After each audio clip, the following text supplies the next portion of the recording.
ମହାପ୍ରଭୁ ଶ୍ରୀ ଜଗନ୍ନାଥଙ୍କ ଶ୍ରୀମନ୍ଦିରର ଚାରିଦ୍ୱାରରେ ରକ୍ଷକ ଭାବରେ ରହିଛନ୍ତି ଶ୍ରୀ ହନୁମାନ। ପୂର୍ବଦ୍ୱାରରେ ଫତେ ହନୁମାନ, ପଶ୍ଚିମ ଦ୍ୱାରରେ କାନପାତା ହନୁମାନ, ଉତ୍ତର ଦ୍ୱାରରେ ତପସ୍ୱୀ ହନୁମାନ ଏବଂ ଦକ୍ଷିଣ ଦ୍ୱାରରେ ବାରଭାଇ ହନୁମାନ ପୂଜା ପାଉଛନ୍ତି।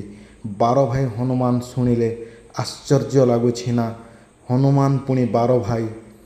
ଶ୍ରୀମନ୍ଦିରର ଦକ୍ଷିଣ ଦ୍ୱାର ବାହାର ବେଢ଼ାରେ ଷଡ଼ଭୁଜ ଗୌରାଙ୍ଗଙ୍କ ମନ୍ଦିରର ଠିକ୍ ସମ୍ମୁଖରେ ବାରଭାଇ ହନୁମାନ ମନ୍ଦିର ରହିଅଛି। ଏହି ମନ୍ଦିରରେ ବାରଭାଇ ହନୁମାନ ବିଗ୍ରହ ବିରାଜମାନ କରୁଛନ୍ତି। ଏହି ମନ୍ଦିରଟି ଦକ୍ଷିଣାଭିମୁଖୀ ଅଟେ। ଏହି ପ୍ରାଚୀନ ମନ୍ଦିର ଭିତରେ ବାମ ହସ୍ତରେ ଲଡ଼ୁ ଓ ଦକ୍ଷିଣ ହସ୍ତରେ ଗଦା ଧାରଣ କରିଥିବା ଏକ ବୃହତ୍ ହନୁମାନ ବିଗ୍ରହ ପୂଜା ପାଉଛନ୍ତି। ଏହି ବିଗ୍ରହଙ୍କୁ ଜନ୍ମ ହନୁମାନ ନାମରେ ପୂଜା କରାଯାଏ।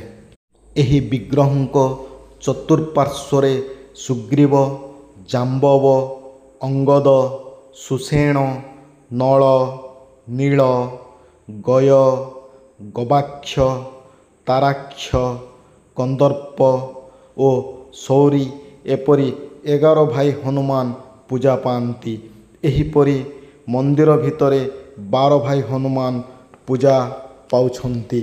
ରାମାୟଣ ଯୁଗର ବୋଲି ଏହି 12 ଭାଇଙ୍କୁ ବିବେଚନା କରାଯାଏ।